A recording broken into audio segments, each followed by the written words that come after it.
Bonjour Quentin. Bonjour Guillaume.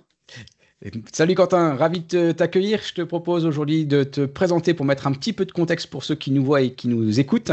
Et après, on va partir en fonction de ton parcours, voir un petit peu qui tu es, où tu en es et comment tu as réussi à en arriver là. Je t'écoute. Quel est un petit peu ton âge, ton parcours, d'où tu viens? Alors moi, je m'appelle Quentin Louvel, j'ai 30 ans, bientôt 31. Je suis originaire de région parisienne.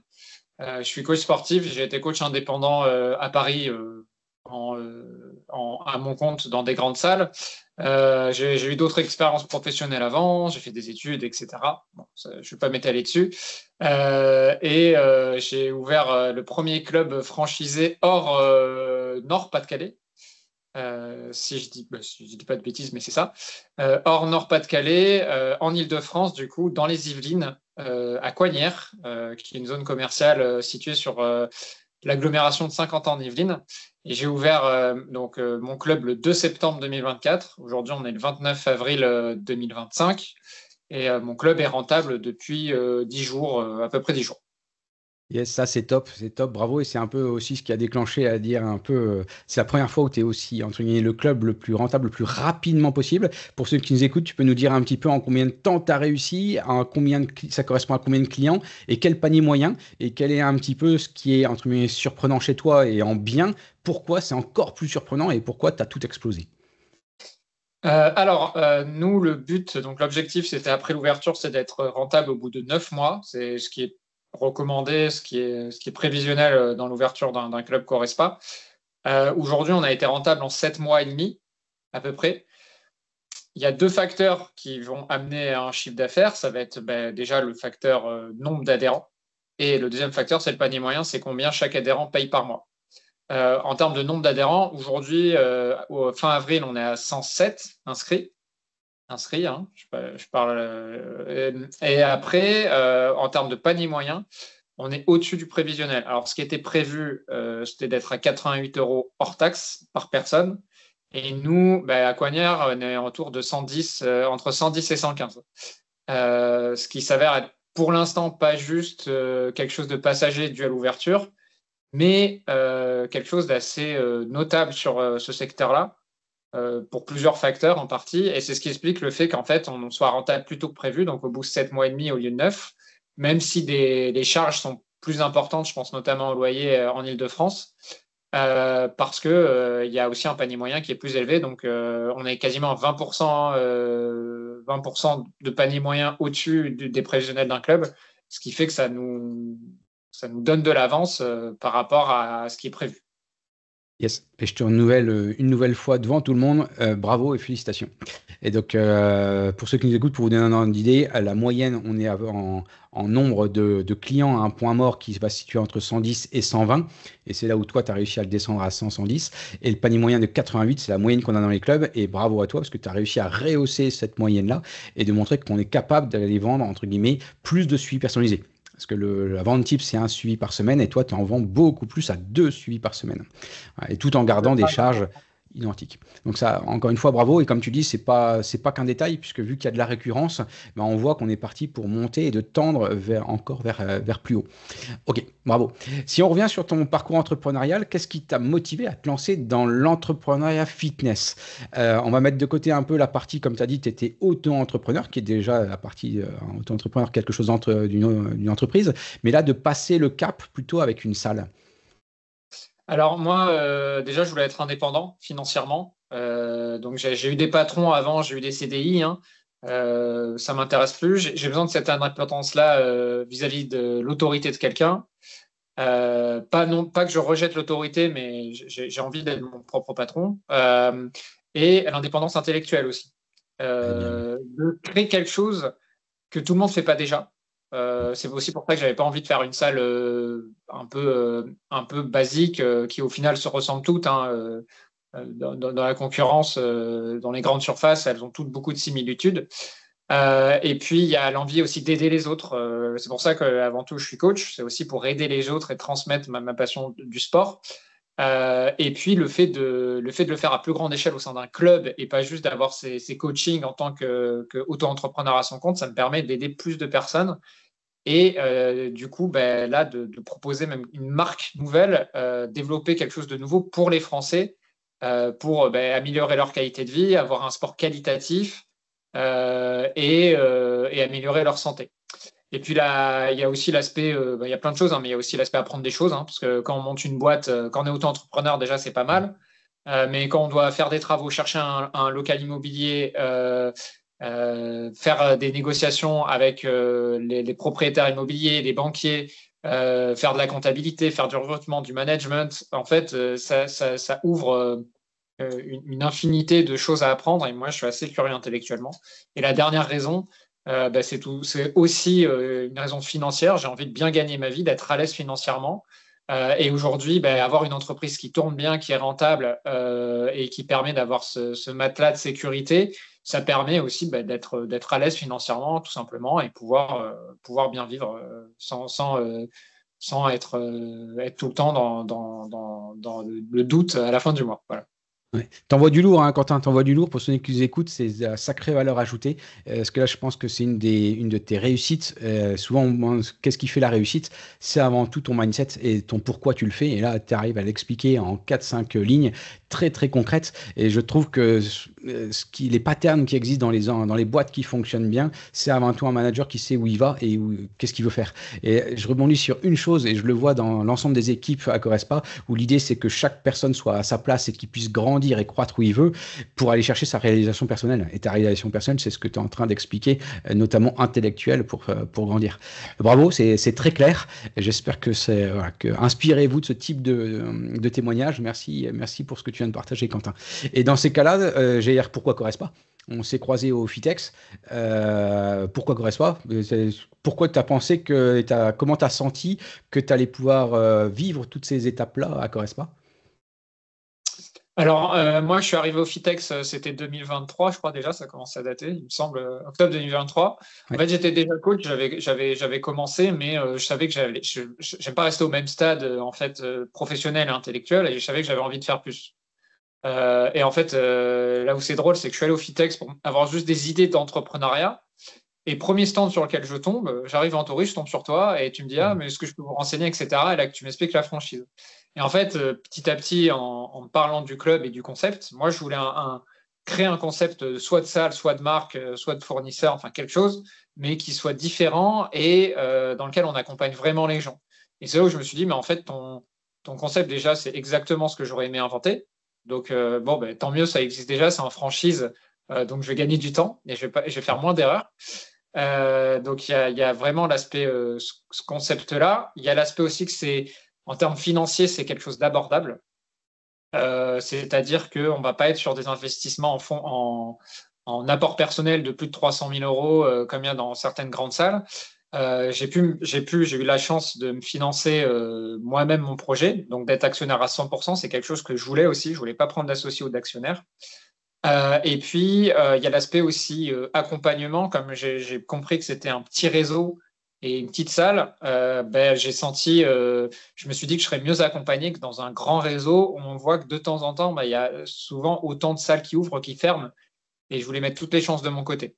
Et puis après, la dernière raison, ça c'est purement subjectif, hein, c'est le feeling. Et j'ai eu un meilleur feeling avec toi, Guillaume, que chez d'autres franchisés que j'aurais pu croiser au salon de la franchise.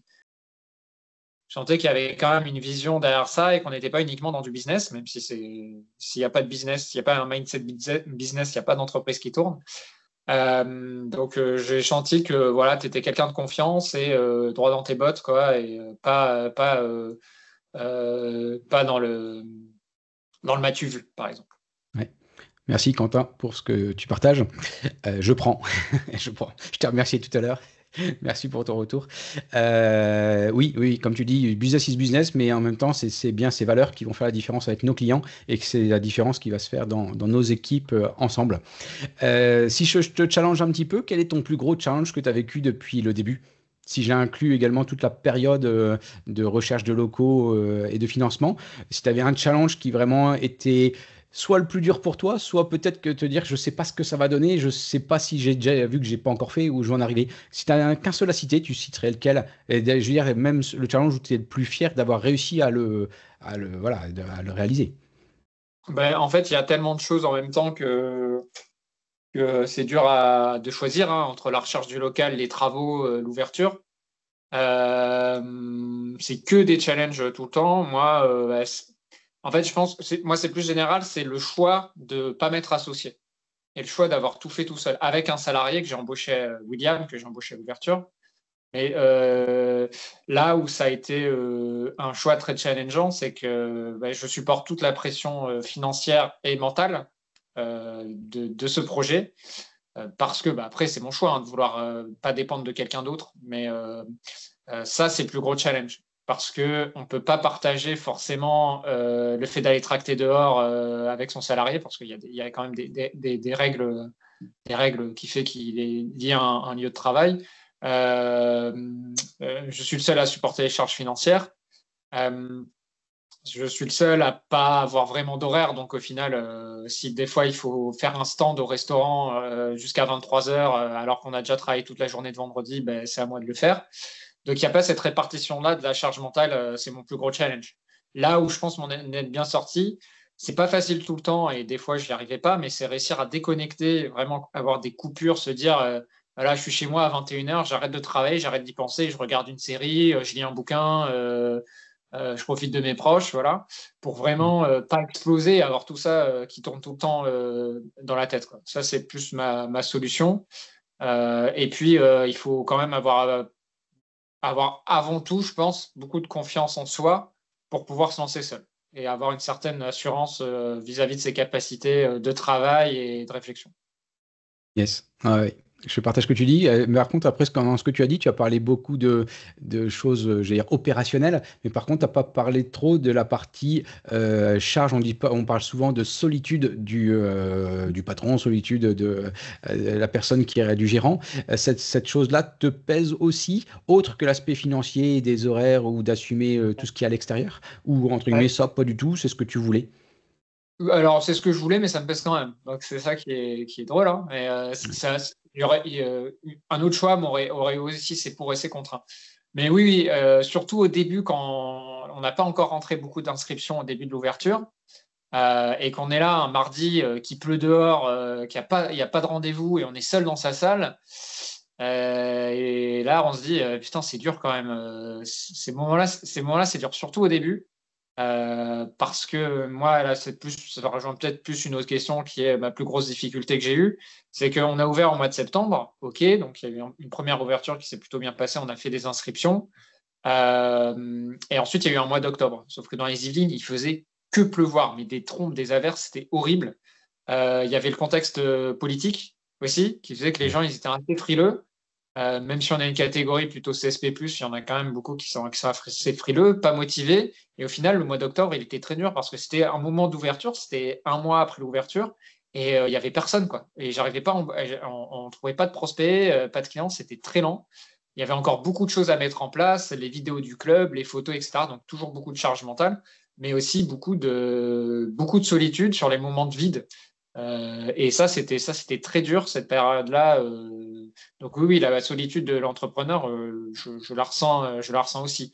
Même si on est dans un métier où on a du contact avec les gens, par la clientèle, avec eux, on n'a pas le droit de. Quand on est coach, on est là pour apporter une bonne énergie et apporter un bon moment dans la journée de personnes qui ont peut-être passé une mauvaise journée. Donc nous, on ne peut pas leur montrer qu'on a passé une mauvaise journée. Et c'est ça aussi, c'est dur. Et, Ouais, ouais, on a un métier de service avant tout. Ouais. Je souris parce que ce matin, j'étais en audit à Bouvines qui vient d'ouvrir aujourd'hui. Et c'est comme ça ce premier moment de solitude. Tout est prêt. Et en même temps, bah, aujourd'hui, et pourtant, il ouvre avec 14 clients au début, c'est génial. Mais bon, qu'est-ce qu'on fait? Ok, je me rappelle de cette période d'octobre on avait discuté, et c'est là où entreprendre, c'est pas un sprint. Il y a des mini-sprints à avoir, mais l'objectif, c'est un marathon. C'est d'aller chercher à long terme et d'être confiant tant dans son service, tant dans la personne, tant dans la stratégie qu'on a mis en place. Donc là, c'est top, parce que tu as réussi à surmonter et tu as mis d'autres leviers pour le mettre. Est-ce qu'à un moment, tu as douté? Douter ah de oui, toi, douter du concept, douter de les personnes qui t'entourent, douter de quelque chose. Et comment t'as oui, rebondi? forcément, oui, j'ai douté à ce moment-là, là, au mois d'octobre. Parce que je me dis, mais je comprends pas. là, c'est pas en train de marcher, en fait. À cause de ce mois-là, précisément, je me dis, c'est pas en train de marcher, alors que normalement, tous les feux sont ouverts. Par rapport à la zone de chalandise, le concept, l'accompagnement, voilà. Donc, j'ai douté. Après, comment j'ai rebondi? Ben, je suis allé chercher des options que j'étais pas allé chercher. Et c'est là où, ça, c'est une petite histoire sympa, c'est que je me suis dit, ben, bon, il faut que j'aille chercher des clients. Ça, je le savais déjà. Maintenant, j'ai fait mes tracts, j'ai mes pubs en ligne, etc. Ben, je peux aller peut-être chercher plus. Et en fait, j'ai appelé une crêperie. C'est marrant. Un restaurant, une crêperie qui est à 2 minutes du local, sur la même nationale.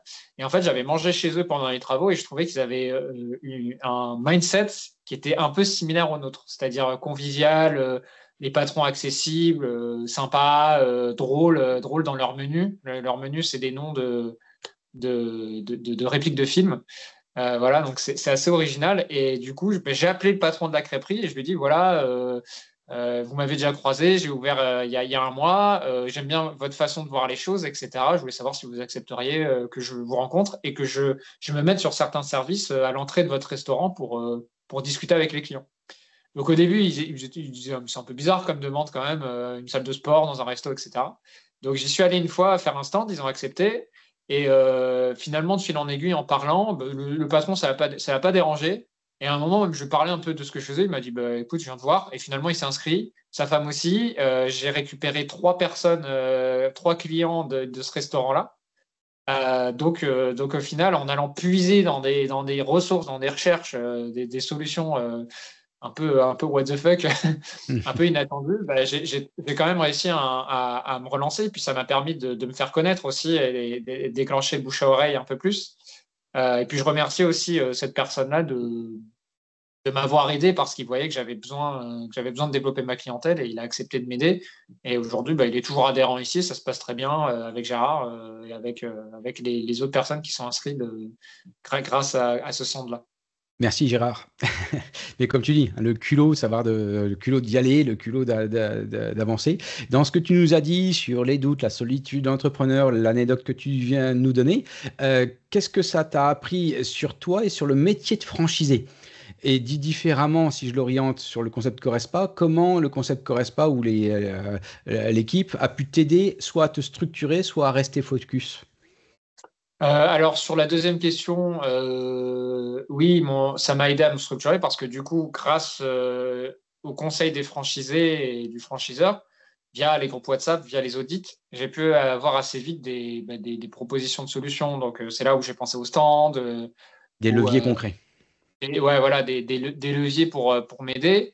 Il y a eu un petit peu aussi des essais de me rassurer, Sébastien qui me disait, bah, attends, la communication, il faut attendre 2 à 3 mois pour que ça se développe bien et que ça fasse effet boule de neige. Euh, Ça, c'est pour l'aspect aide de la franchise. Et puis, après, oui, ce que j'ai appris sur moi-même, alors je pense plutôt avoir du recul déjà sur moi-même, mais j'ai appris que j'étais pas encore complètement équanime, c'est-à-dire que quand c'était dur, moi aussi, je pouvais être en colère et je pouvais douter, être stressé. Alors que je fais beaucoup de travail sur moi-même pour justement essayer d'être tout le temps de la même humeur et même quand il y a des couilles avec les fournisseurs, pardon, je parle grossièrement, hein, mais même quand il y a des problèmes avec les fournisseurs, des retards, des clients qui annulent, etc., j'arrive à être un maximum neutre, stoïque. Ça, je le travaille beaucoup. Mais là, je ne suis pas encore Ça à va la arriver. pratique stoïcienne absolue, quoi. C'est-à-dire que mais bon, là, sur une deuxième ouverture de club, par exemple, je saurais que ces moments-là peuvent arriver et qu'il ne faut pas paniquer. Yeah. Bon, ce sera ta next step. Là, tu as fait la transition en toute vue. Quand tu parles objectif deuxième club, c'est apparemment ce que tu m'as toujours partagé un de tes objectifs. Si on croit cet objectif-là que tu as progressivement, donc petit à petit monter ton deuxième, voire ton troisième, comment tu pourrais situer l'accompagnement de Corespa? Comment tu te sens accompagné dans l'aventure depuis le début et maintenant? Demain, tu ouvriras un deuxième, c'est que je pense que tu es content de cet accompagnement. Et quels sont un peu les outils, les supports que tu apprécies? Pour ceux qui nous écoutent, qui hésitent à se dire bah, pourquoi aller dans une franchise, je peux le faire tout seul. Qu'est-ce que ça peut apporter une de plus? Tout à l'heure, tu as dit bah, par rapport aux grosses franchises qui sont très bien, l'objectif, c'est pas de les critiquer. Bah, qu'est-ce que nous, on a de plus de différent? Qu'est-ce qui à tes yeux, maintenant que tu as fait 7 mois d'ouverture plus toute la partie ouverture et rencontre, que tu recommanderais et que tu trouves ça vraiment positif? Je trouve que c'est déjà il y a la réactivité de l'interlocuteur. Quand j'ai une question, j'ai vite des réponses, que ce soit via Florian, Sébastien ou toi. Euh, il y a le fait aussi que du coup, quand j'ai une question, quand j'ai besoin d'être accompagné, j'ai directement la personne qui a créé le concept. J'ai pas un responsable développement très commercial d'une région ouest de France, quoi. J'ai vraiment la source même du concept. Donc ça, c'est C'est cool. pragmatique. Ouais. Ouais. Et après, au niveau des outils, déjà, il y a tout le package. Les négociations avec les fournisseurs sont déjà faites. Je sais déjà quel logiciel utiliser. Donc, Eight, c'est de temps en temps, je me base un peu sur ce que vous avez déjà fait dans les clubs avant pour, euh, pour, euh, pour, euh, pour faire mes utilisations. Pareil pour XFIT, qui est notre logiciel qui permet de faire des programmes sportifs et d'avoir les suivis de chacun de nos clients et d'échanger avec eux via messagerie. Voilà, j'ai ces outils-là et puis j'ai aussi les prévisionnels des autres clubs qui me permettent de me situer en termes de performance. Et du coup, on en parle tout à l'heure. Actuellement, une quantité d'adhésion plutôt, même un tout petit peu peut-être en avance en fonction du mois de mai sur l'ouverture et un panier moyen plus élevé. Voilà, donc il y a ça, il y a les outils dont je viens de parler et puis le fait de pouvoir me situer par rapport aux autres performances des clubs à l'ouverture. Ouais. Ouais, c'est intéressant parce que tu as dit un peu de support, tu as donné un peu les équipes, les personnes, tu as donné un petit peu le savoir-faire qui est dedans, etc. Ok. Et si je parle plutôt de toi, mindset, ton inspiration, comment tu te vois, le Quentin, dans les 6 à 12 prochains mois? Moi, je vais continuer de cravacher là sur mon club pour atteindre, pour plus que dépasser le seuil de rentabilité, pour pouvoir avoir de la trésorerie, pouvoir créer des choses intelligentes sur le club. Et moi, l'objectif, c'est que fin décembre, donc je fais un bilan comptable de mon club, et après, je vois si, enfin, j'espère en tout cas que dès début janvier, je pourrais commencer à chercher un local pour mon deuxième club. Imaginons qu'il faut prendre, allez, un an pour chercher un local et puis faire les travaux. J'aimerais bien ouvrir un deuxième club début 2027 avec un premier club à Coignères qui est très stable, qui tourne bien, avec des équipes bien formées. Et puis en 2027, ouvrir un second club, cette fois-ci avec un associé parce que je peux pas être partout en même temps. Et du coup, je pourrais un peu partager cette surcharge de travail, de solitude de l'entrepreneur et financière sur un deuxième club. Et puis, du coup, voir comment ça fonctionne avec un associé. Parce que du coup, je l'ai fait tout seul, mais j'aimerais bien aussi voir le fonctionnement avec un associé, ce que ça peut m'apporter, les pour, les contre. C'est top. À bon entendeur, ceux qui nous écoutent, n'hésitez pas à prendre contact. Et en effet, pour couvrir un deuxième club, il faut au moins un premier bilan qui soit positif, ce qui va être le cas chez toi. Il y a de grandes chances. En tout cas, tu tends vers ça. Et une fois que tu as ça, en effet, alors les recherches de locaux peuvent être longues, mais c'est plus ou moins 6 mois. Et en effet, avec tous les travaux, etc., on arrive sur une première année pour tout mettre en place. Je finis par deux petites questions courtes et on terminera là-dessus. Si tu avais complètement autre, là, l'idée, c'est plutôt voir l'aspect mindset, inspiration, inspirer les autres également. Si tu aurais une dernière ressource, un livre que tu lis actuellement, un podcast de référence, une formation type, avec une seule au choix, qu'est-ce que tu le donnerais pour demain être plutôt toujours dans l'état d'esprit et être manager d'un club, hein, ce qui t'inspire toi?